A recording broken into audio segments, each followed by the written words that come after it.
Hey, happy Saturday. Well, it's Sunday, but this is a show for the 28th, right?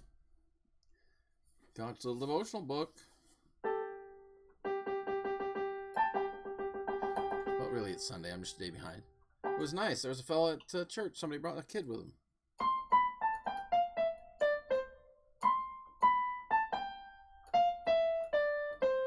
I got to show him that.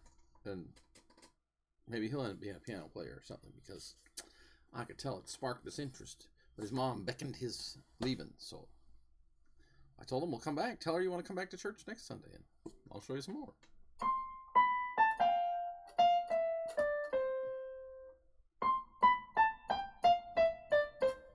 It's impressive. Yes! He wanted to know. And he was going at it with two hands right away. So here's God's little devotional book.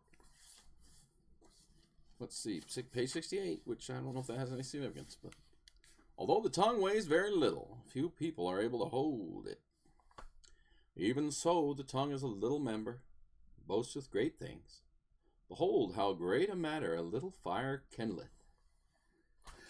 James 3:5. That's a short book. If you ever felt like reading the Bible and wanting to understand stuff and in a hurry, read that one. It's only 5 chapters. Ida and David both wanted all their sons to graduate from college. They knew their boys would have to pay their own way, since David never made more than $150 a month. Still, they encouraged their sons to achieve all they could. Arthur, however, went directly from high school to a job. Edgar began studying law, and Dwight graduated. He didn't have a goal in mind, so he and Ed made a pact. Dwight would work 2 years while Ed studied, sending Ed as much as he could. And then he would reverse the arrangement. While working, Dwight found an opportunity that appealed to him more than college: West Point. Both Ida and David were crushed by Dwight's decision. Ida was deeply convinced that soldiering was wicked. Still, all she ever said to him was, "It's your choice." And David so remained silent, allowing his adult son full freedom to forge his own adult future. Like we were talking about that yesterday. Yes, Ida and David wisely held their tongues, but they never withheld their applause, especially on the day their son, General Dwight Eisenhower, became President of the United States of America. Refraining from giving advice may actually turn out to be the best gift you may ever give a person.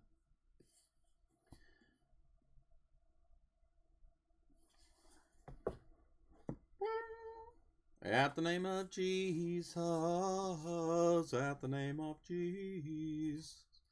We get a new name for Jesus every day, and we rejoice and be glad in it. We have Jesus is the forerunner. Like a Toyota? Well, it's not spelled the same way. Must mean before. He has gone before us through death unto God's unveiled presence. He announces our coming and prepares our way. He says, "Keep close to me as you travel through life.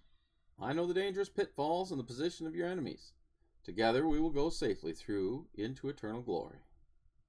This hope we have as an anchor of the soul, a hope both sure and steadfast, and one which enters within the veil, where Jesus has entered as a forerunner for us, having become a high priest forever, according to the order of Melchizedek. Hebrews 6:19 and 20. Well, that's right. It's Palm Sunday tomorrow, except it was today. Should I wait to tell you?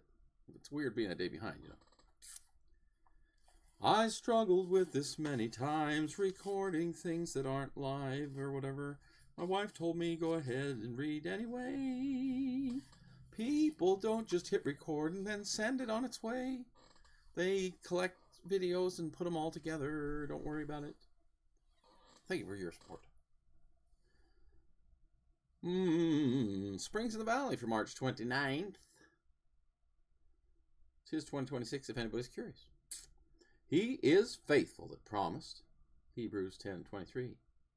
Oftentimes it is difficult to see how certain promises of God are to be realized. We have nothing to do with whatever. God keeps our hands off his promises quite as surely as he keeps them off his stars. If he will not let us intermeddle with his planets, He will not ask us to have anything to do with the outworking realization of his promises.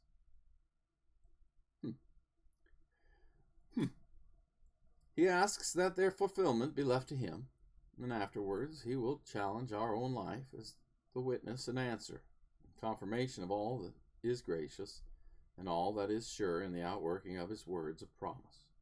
Dr. Joseph Parker.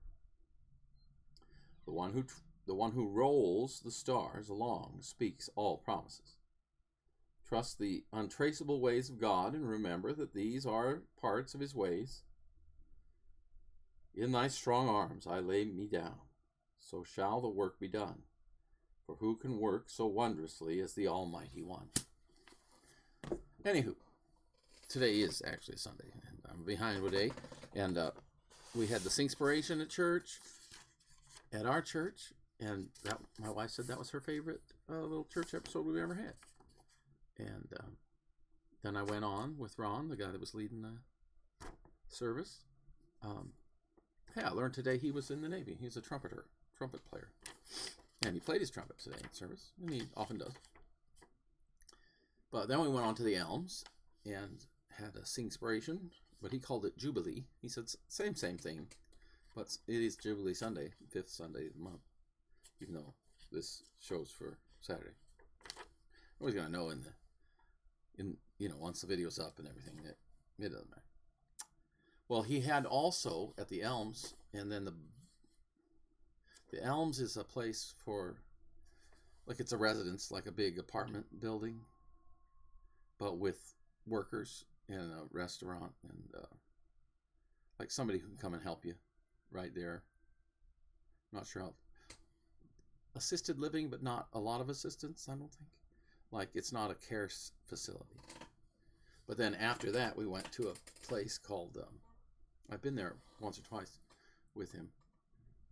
But sometimes I take a friend to the Elms and he doesn't want to wait around for the next one. And so I'll take him home. But he wasn't with me today, so I was free to go. And I went to the Beehive. That's what it's called, Beehive. And some of those people are toward the end of care, if you understand what I'm saying. We would rejoice that maybe they were healed out of there, but the end of care the other direction, perhaps. And when I thought I was going to win that $1 billion lottery, I intended to buy this care center that I don't know the name of over by the gym. And I thought, well, I'd have that in the gym, and then when everybody would have a membership, and we call it the living rooms instead, because we go to the healing rooms. And there's a house for sale over there, 19th. And I know it's at 333 19th. And I thought, wouldn't it be cool if we had the church kind of house across the street? So that you come across people that, just in the time I've been there, there's been some ladies that had issues or whatever, need a place to stay. And it's a 4-bedroom house, and then you could have it and call it the living rooms. Or, I met that Angel guy. He's homeless or whatever, you presume. Maybe he's just a beggar and not necessarily homeless. I don't know him that well. Maybe I'll know the third time I meet him. But, somebody like that, say, hey, come on over and stay a while, take a shower, whatever. At the living room. Well,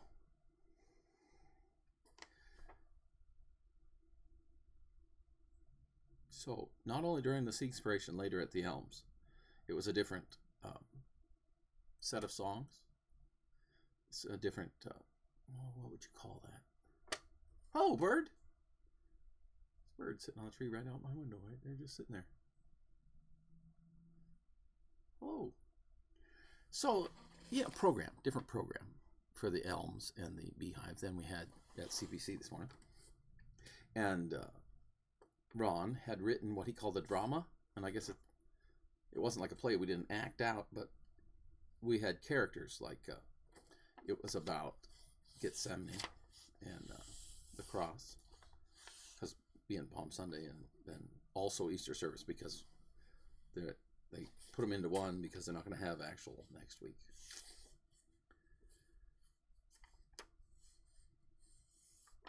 Anyway, they had different characters, and he would hand out a paper to you if you'd be willing to be one of the characters. And of course I was. That's he asked me, well, at CPC, if I was planning on going because he could use help. And I was like, well, I was planning on going, and if you're asking me to go, I'm certainly going. Anyway, I got to be the executioner. I got to kill Jesus. But I did not I did not weep over it. Because I get hindsight. I get to know it's finished, and I get to know it's already done. And well, by golly, more than once I have told you not to keep him bloody on that cross, and praise the Lord that he's risen. And so there's nothing bad to feel about. Just like he told them to back off and get away from me. This is my purpose. And I've even wondered how, obviously he was not chipper and joyous about it, as they go over it, and how he says, Father, take this cup. But yes, I will execute Christ on the cross. I will take that part, and I did. My role of Roman executioner upon cue was to speak.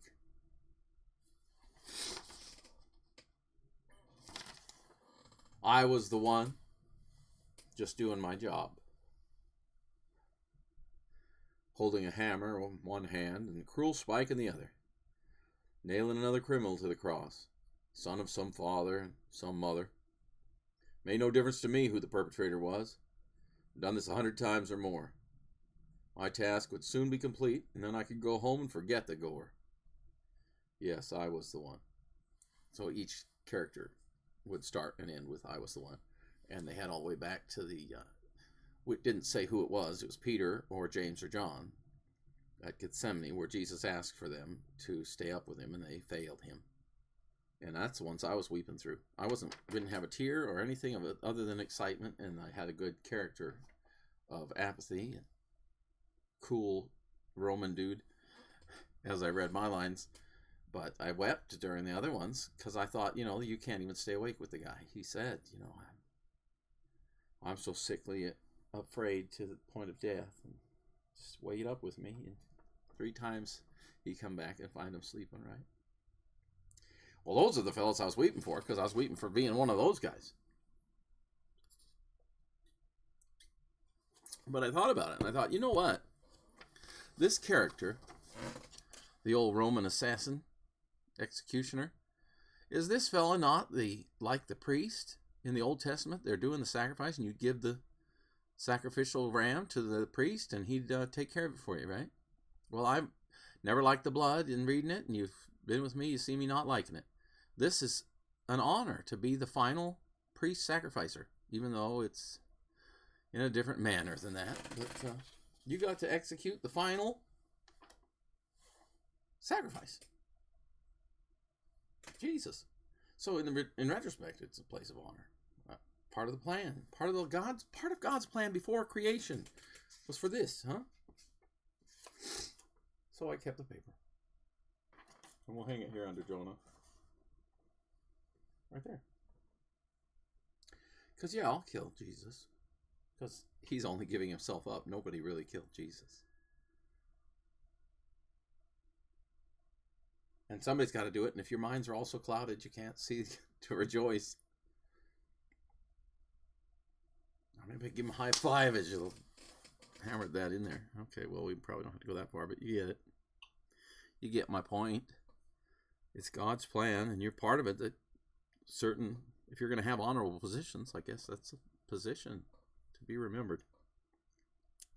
When I was in the Navy, I was the last guy trained by TACAMO, take charge and move out, my squadron, to fly in C-130 airplanes. And then they switched the kind of airplane.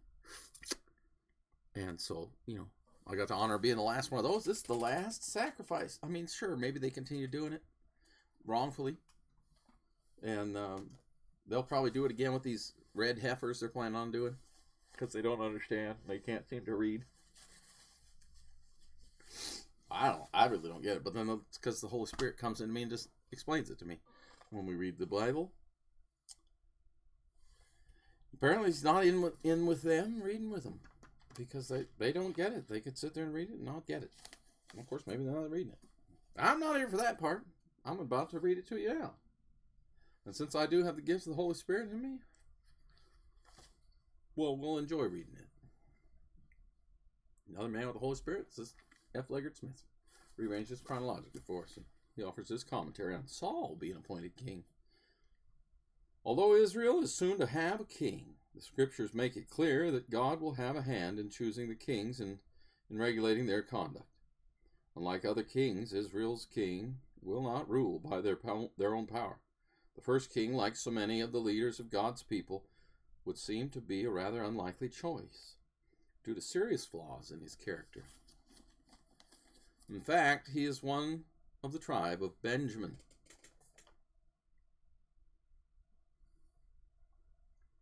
That's on purpose. You'll find the whole line when they get to the parts later where they're doing Jesus' lineage. Like, you go through the line, and once you read it, you're like, hey, those were all the mistakes. See, there's no one. Didn't I tell you imperfect? I am perfect. I am perfect. I am perfect in him, see? Because there is no mistake. You're imperfect. I, apostrophe, a pause before the tree, am perfect. I'm perfect. Thank you, Lord. You understand. Get a t-shirt or something. I don't know how to make a picture of that to make people understand easily, but that would be a good one to have. I'm not into the t-shirt wearing like that, but I see everybody's kind of does that these days. Well, let's see. In fact, he's one of the tribe of Benjamin, which not many years earlier had engaged in spiritual rebellion. Nevertheless, God uses Saul to bring about his will in the unification of the kingdom. Isn't it perfect? Well, of course, it's God's plan. Samuel here records the details of the first selection process and tells about the role that he himself plays. 1 Samuel 8.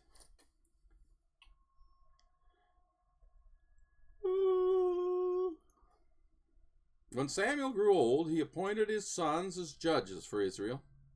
The name of his firstborn was Joel, and the name of his second was Abiah. And they served at Beersheba. But his sons did not walk in his ways. They turned aside after dishonest gain and accepted bribes and perverted justice. Well, don't we all? I don't remember particularly doing that, but I imagine there was a point I would have anyway.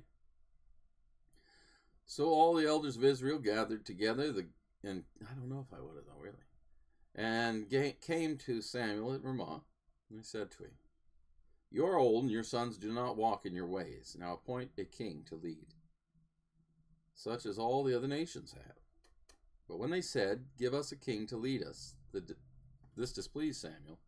So he prayed to the Lord, and the Lord told him, "Listen to all that the people are saying to you.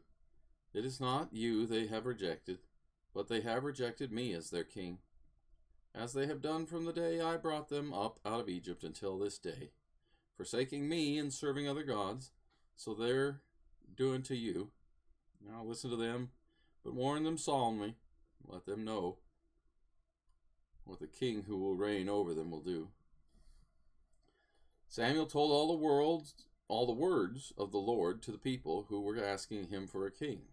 He said, "This is what the king who will reign over you will do." Well, here we go. They're going to tell you he's going to do all this stuff.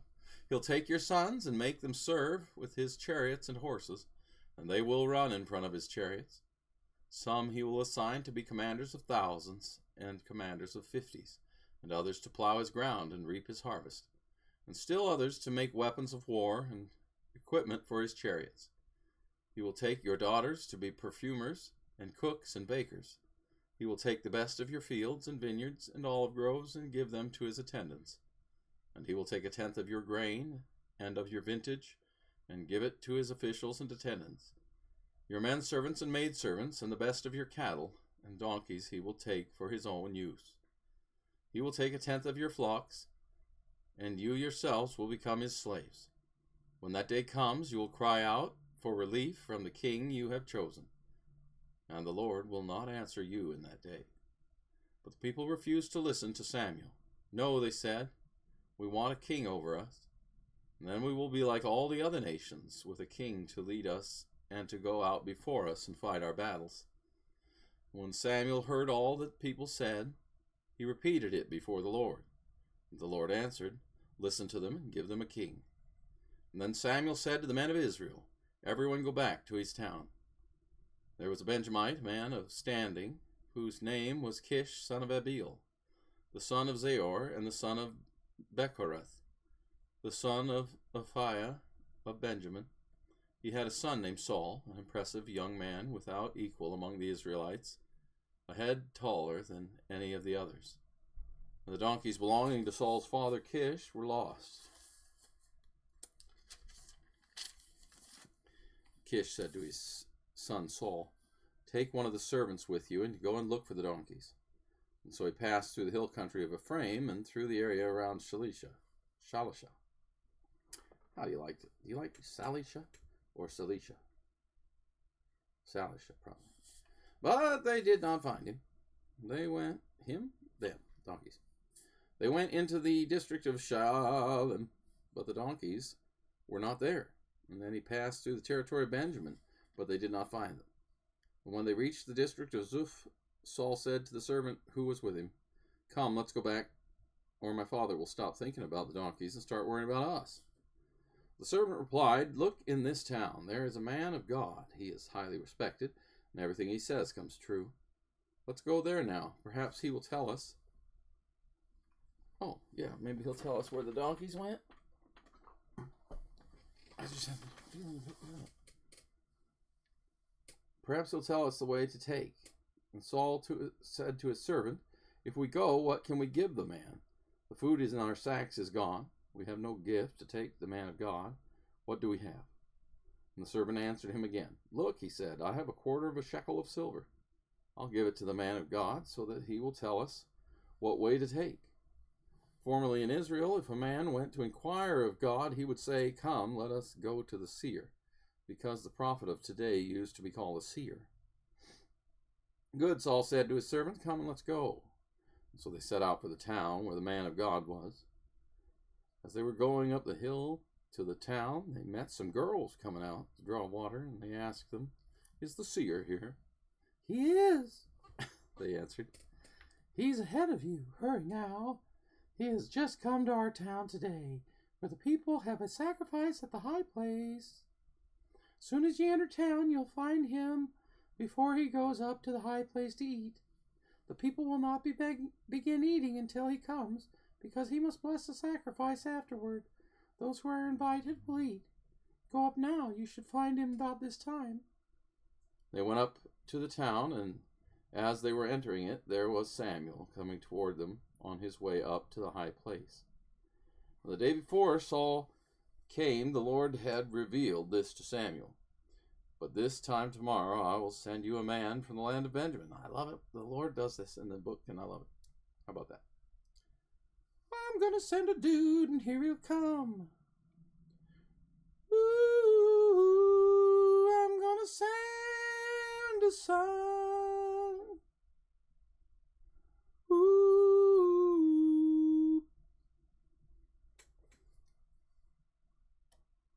Anoint him leader over my people Israel. He will deliver my people from the hand of the Philistines. I've looked upon my people, for their cry has reached me."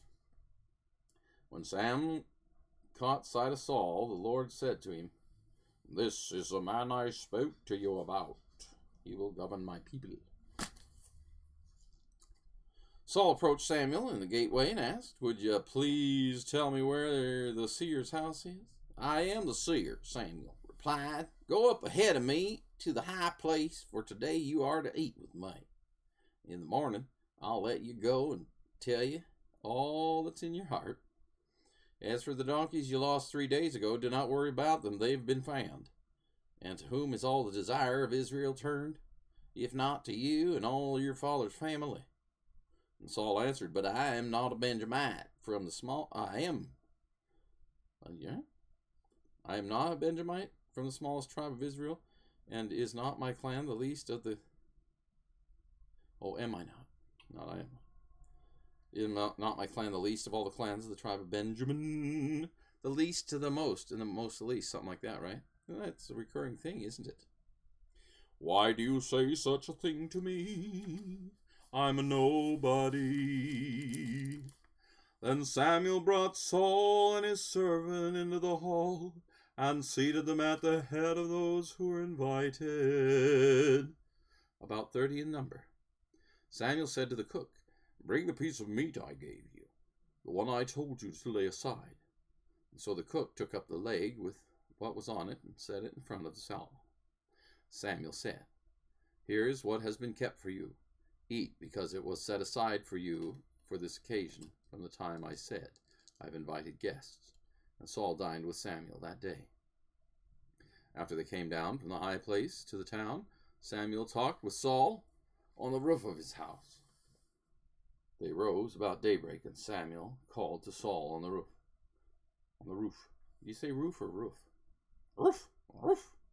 I think that's what I say. Roof, people say. Get ready, and I will send you on your way. When Saul got ready, he and Samuel went outside together. As they were going down to the edge of the town, Samuel said to Saul, Tell the servant to go ahead of us. And the servant did so. But you stay here a while, so that I may give you a message from God. Then Samuel took a flask of oil and poured it on Saul's head and kissed him. Has not the Lord anointed you leader over his inheritance? When you leave me today, you will meet 2 men near Rachel's tomb at Zelzah, on the border of Benjamin. They will say to you, The donkeys you set out to look for have been found. And now your father has stopped thinking about them, and he's worried about you. He's asking, What shall I do about my son? Then you'll go on from there until you reach the great tree of Tabor. 3 men going up to God at Bethel will meet you there. One will be carrying 3 young goats, another 3 loaves of bread, and another a skin of wine. They will greet you and offer you 2 loaves of bread, which you will accept for them, or from them.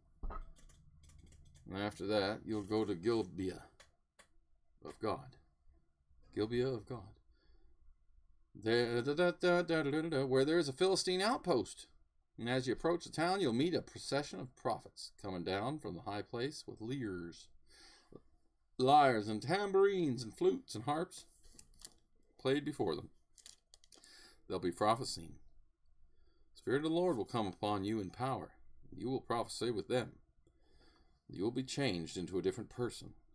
Once these signs are fulfilled, do whatever your hand finds to do, for God is with you. Go down ahead of me to Gilgal.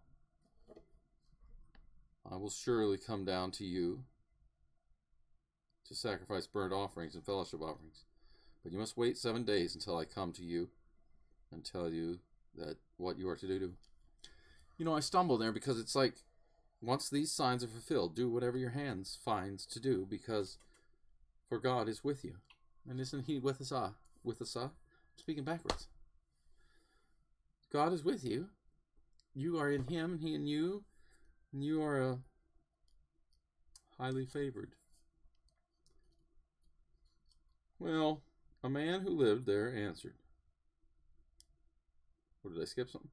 As Saul turned to leave Samuel, God changed Saul's heart, and all these signs were fulfilled that day. When they arrived at Gibeah, a procession of prophets met him. The Spirit of God came upon him in power, and he joined in their prophecy. When all those who had formerly known him saw him prophesying with the prophets, they asked each other, What is this that has happened to the son of Kish? Is Saul also among the prophets? A man who lived there answered, And who is their father? So it became a saying, Is Saul also among the prophets? After Saul stopped prophesying, he went to the high place. I think it's fitting that the first guy is Saul. Kind of interesting. You know, because Saul Paul later. Now Saul's uncle asked him and his servant, Where have you been? Looking for the donkeys, he said. But when we saw they were not to be found, we went to Samuel.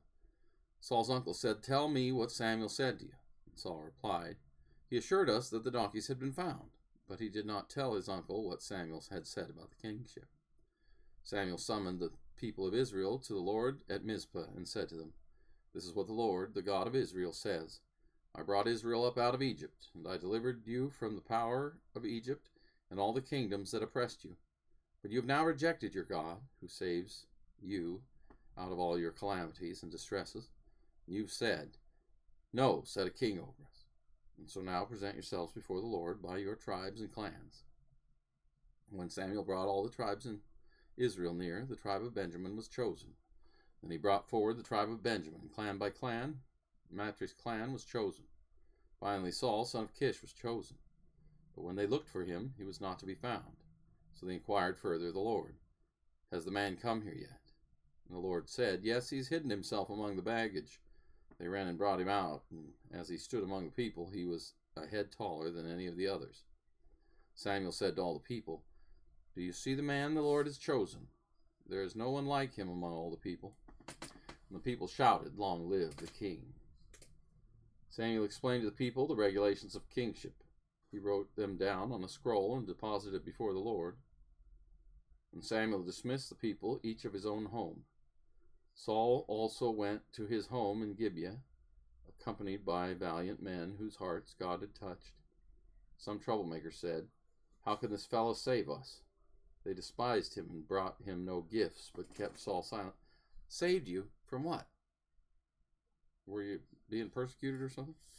Sounds like, when they're asking for Jesus to come and be their king. Well, he's got to save us. From what? Anyway, Jesus was supposed to save them from the Romans. Yeah. They wanted to force him to be king, recall? Nahash, the Ammonite, went up and besieged Jabesh Gilead. And all the men of Jabesh said to him, "Make a treaty with us, and we will be subject to you." But Nahash, the Ammonite, replied, "I will make a treaty with you only on the condition that I gouge out the right eye of every one of you, and so bring disgrace on all Israel." The elders of Jabesh said to him, "Give us 7 days so we can send messages throughout Israel. If no one comes to rescue us, we will surrender to you." When the messengers came to Gibeah of Saul and reported these terms, the people, they all wept aloud. Just then Saul was returning from the fields behind his oxen, and he asked, "What is wrong with the people? Why are they weeping?" And they repeated to him what the men of Jabesh had said. When Saul heard their words, the Spirit of God came upon him in power, and he burned with anger. He took a pair of oxen, cut them into pieces, and sent the pieces by messenger throughout Israel, claiming, "This is what will be done to the oxen of anyone who does not follow Saul and Samuel." And the terror of the Lord fell on the people. And they turned out as one man. When Saul mustered them at Bezek, the men of Israel numbered 300,000, and men of Judah 30,000. They told the messengers who had come, "Say to the men of Jabesh and Gilead, by the time the sun is hot tomorrow, you will be delivered." When the messengers went and reported this to the men of Jabesh, they were elated. They said to the Ammonites, "Tomorrow we will surrender to you, and you can do to us whatever seems good to you." The next day Saul separated his men into 3 divisions. During the last watch of the night, they broke into the camp of the Ammonites, slaughtered them until the heat of the day. Those who survived were scattered, so that no 2 of them were left together. The people then said to Samuel, "Who was it that asked, 'Shall Saul reign over us?' Bring these men to us, and we will put them to death." But Saul said, "No one shall be put to death today, for this day the Lord has rescued Israel." And Samuel said to his people, "Come, let us go to Gilgal, and there reaffirm the kingship." So all the people went to Gilgal and confirmed Saul as king in the presence of the Lord. There they sacrificed fellowship offerings before the Lord, and Saul and all the Israelites held a great celebration. Samuel said to all Israel, "I have listened to everything you said to me, and have set a king over you.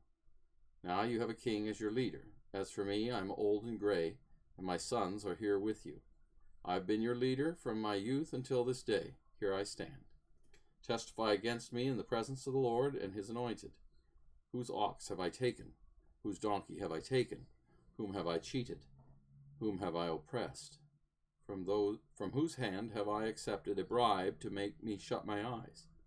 If I have done any of these, I will make it right." "You have not cheated or oppressed us," they replied. "You have not taken anything from anyone's hand." And Samuel said to them, "The Lord is witness against you, and also his anointed is witness this day, that you have not found anything in my hand." "He is witness," they say. Then Samuel said to the people, "It is the Lord who appointed Moses and Aaron and brought your forefathers up out of Egypt. And now then, stand here, because I am going to confront you with evidence before the Lord as to all the righteous acts performed by the Lord for you and your fathers. And after Jacob entered Egypt, they cried to the Lord for help. And the Lord sent Moses and Aaron, who brought your forefathers out of Egypt and settled them in this place. But they forgot the Lord their God, so he sold them into the hand of the Sisera, commander of the army of Hazor, into the hands of the Philistines and the king of Moab, who fought against them. They cried out to the Lord and said, We have sinned, we have forsaken the Lord, and served the Baals and the Ashereths. But now deliver us from the hands of our enemies, and we will serve you. And the Lord sent Jerubbaal, Barak, Jephthah, and Samuel, and he delivered you from the hands of your enemies on every side, so that you lived securely. But when you saw that Nahash, king of the Ammonites, was moving against you, you said to me, No, we want a king to rule over us, even though the Lord your God was your king. Now here is the king you have chosen, the one you asked for. See, the Lord has set a king over you. If you fear the Lord and serve and obey him, and do not rebel against his commands, and if both of you and the king who reigns over you follow the Lord your God, good. But if you do not obey the Lord, and you rebel against his commands, his hand will be against you, as it was against your fathers. Now then, stand still and see the great things the Lord is about to do before your eyes. Is it not wheat harvest now? I'll call upon the Lord and send thunder and rain. You will realize what an evil thing you did in the eyes of the Lord, when you asked for a king. And Samuel called upon the Lord, and that same day the Lord sent thunder and rain. So all people stood in awe of the Lord and of Samuel. The people all said to Samuel, Pray to the Lord your God for your servants, so that we will not die. For we have added to all our other sins the evil of asking for a king. Do not be afraid, Samuel replied. You have done all this evil. Yet do not turn away from the Lord, but serve the Lord with all your heart. Do not turn away after useless idols. They can do you no good, nor can they rescue you, because they are useless for the sake of his great name. And the Lord will not reject his people, because the Lord was pleased to make you his own. As for me, far be it from me that I should sin against the Lord by failing to pray for you. I will teach you the way that is good and right, but be sure to fear the Lord and serve him faithfully with all your heart. Consider what great things he has done for you, that if you persist in doing evil, both you and your king will be swept away. And we'll probably hear about that tomorrow. I am reminded that I had a dream. I woke to, a dream. Do you have black and white or color dreams? Mine have always been in color. I think I've had some black and white dreams before, and they were odd. They don't come to mind. But last night I had the most vivid dream, color-wise. Rich, thick, velvety color. And, I've deciphered it. I was driving, and my mother-in-law got a new car, and so she gave her pickup truck to my sister-in-law. And that's okay. My sister-in-law grew up with her dad, and when I met my wife, she was driving her dad's old 60s Ford pickup with a big old stick shift, and so she likes a big old truck. So anyway, they had that big truck, and I'm not sure why, but in my dream I was driving it, and it was I got distracted on the freeway wherever we were going. We were going to see this church somewhere out of town, and I was driving and I missed the exit, and so then I took the exit, next one coming up, thinking I could go back, but there was no get back on the ramp. Sometimes that happens. And I thought I found a way that I could go on just the frontage roads or whatever, little country roads instead of the freeway. And I'll tell you, in retrospect, I should have been, Lord, I've got the wrong exit. Well, driving on the road, I should have been like with the Lord, and then I wouldn't have been distracted and got the wrong exit. Then after I'd taken the wrong exit and figured out for myself what roads I could take, I should have been with the Lord then, because he was with me. How else do you figure I figure these things out? Okay. So then we are driving on the road, and the weather is bad. It gets heavy, heavy rain, and there's nothing wrong with this truck, so it must be such high water or something that the steering isn't reacting as quickly. But I do well because I've been driving, and for years. And so I should have been with the Lord and been like, Lord, you're with me, and that's why I'm driving so well. Instead, you just make the assumption you're experienced, right? Then I see like a rural market, gas pump, like out in the rural areas, you'll get like a 7-Eleven type store, but it's like an old house or something, right? Because it's ancient and might have a couple gas pumps out front. So I see a place like that, and so I get over to get in the turn lane, and I presume I didn't see this truck coming or whatever. I don't recall the situation, but I remember great danger of a semi-truck getting hit by that, but managed to get away from that. And I should have been with the Lord and been like, oh, Lord, thanks for saving us from this truck. Instead, you think about your own skill and experience. This is all retrospect. During the dream, I'm not thinking of the Lord in these situations. I'm just living, right? And then we go to pull in, and you can circle around this market. Just a small place. I don't want you to think it's big. I don't know what else to call it. Ding, ding, ding, ding, ding, ding, ding, country market. And I don't think we were planning on stopping there. I think this was the path we were going to take. And, here in Oregon, at least, we have gold-covered bridges. And, okay, this wasn't covered, but it gives you the idea of an old covered bridge. And so it's narrow, and bridges from the old days are very narrow. And so this seems like massive, like bricks of butter shape, concrete blocks, as big as a car, stacked to make this very narrow road bridge. And for some reason, Annette's like, I'm not going over that with you. So everybody get out of the car. And then I'm going to go across this in the truck. And it was just about as wide as the truck. And I just go over this old bridge, which is a stack of rocks, by the way. And again, I should have been like, Lord, help me through this. I'm over this path, right? But instead, I'm on my own because it's just the way we think. It's the way we are, Retrospect for the dream is that all this stuff that happened in the dream, I should have had the Lord right there in front of me the whole time. He was there with me. Anyway, and so I should have been acknowledging him. So I go over this bridge, and it's all working out great, but about halfway over it, I start to falter, hesitate slightly, and that during that slight hesitation, it begins to crumble.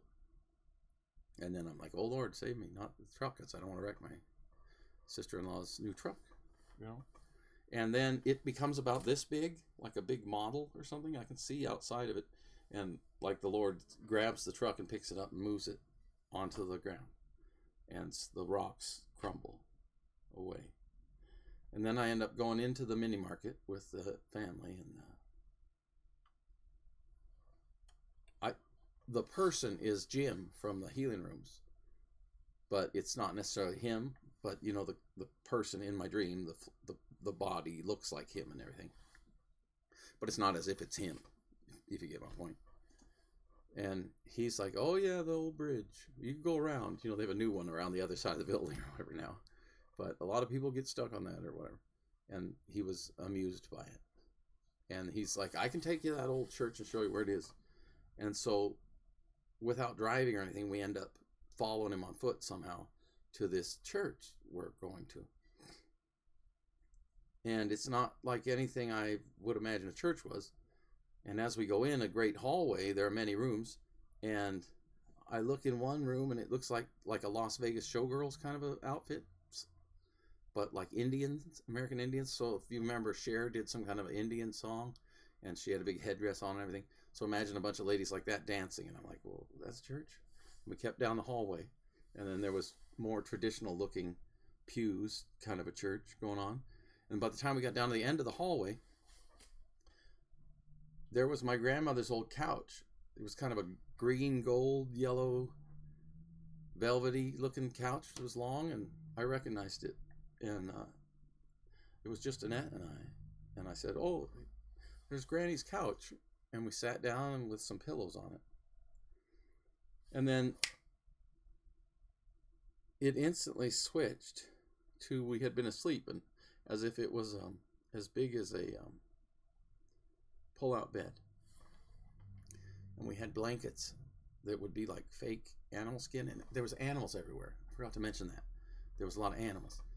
And like all the animals that I would love or whatever. Lots of different cats. Not necessarily house cats, big like animal cats. and birds, and there were owls, but owls that were couples, if that makes any sense. And many, many, many of them, like a scene from All the Animals Flocking to Noah, or All the Animals Flocking to Pet Detective, or if you ever saw that movie. And I love the big cats, and I've told the Lord many times about my little cat, Millie, who's only this big. And I imagine, she'd be huge and like a panther, but be as friendly as Millie, and that would be my heavenly buddy, big black panther cat.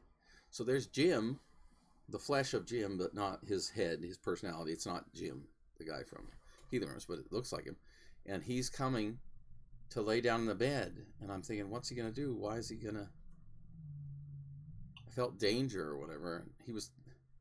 He laid down next to me and wandered under the covers. And for some reason I thought he was going to kill me or something. And so I wrapped my arm around his head and had him in a headlock. And I was contemplating killing him, but I knew all the animals would attack me.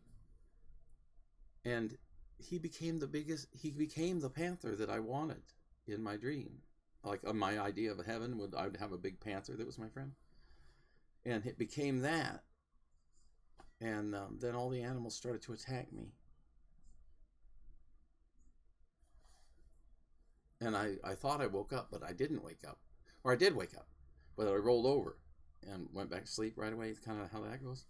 And then it was showing me, I don't know what else to say that, all the history of this highway. Before the freeway was built, it was a lot more traffic, and they would trap people. It became like a movie, a wrong way to, like you pulled the wrong way to the wrong town. And these people were the same people throughout all the time. And they would do various things like car breakdowns and traps. And then they would lure you into this church, and then I don't know if they'd eat you or whatever. I mean, I didn't get there, but you could see bones and stuff. I just remember many stories of these breakdowns or whatever. And that was my dream. And you're like, wow, you want all this interpretation. Well, I kind of gave it as I went along. My decision about the dream was, it was simply these things, perilous things that I go through in life every day, or that you might go through on a trip. And the Lord is there protecting you the whole time. And as if those things wouldn't even be happening if you put the Lord first. Always have the Lord first. And I don't know, maybe it would have turned out better. Because if I had the Lord with me, I wouldn't have missed the exit off the freeway. If I had the Lord, which he was with me, but I mean me putting him with me. You see this difference? And then I wouldn't have had the problem, and I wouldn't have the problem, and I wouldn't have the problem, and I wouldn't have the problem. Although I would have missed out on the fun. And I decided that bridge was, I was telling you I was Ebenezer. The Lord has helped us thus far, is what it means. It's a symbol of the Lord has helped us this far. And so by not seeing him help me on the freeway, by not seeing him help me on the exit, by not seeing him help me down the country road, by not seeing him help me in the bad weather driving, by not seeing him help me in the near accident, I'm shown him right here. Here is a stack of rocks for you, Dean, and everybody else is separate from me, and now this is your opportunity, and you can drive over. Yeah, that's the stack of rocks I'm talking about. And I wavered. Remember the other night when I did a silence to ask the Lord for something, and then he gave us James 6:7, and then it was like about wavering. Yeah, well, I wavered as I was crossing these stones, and that's when they began to crumble.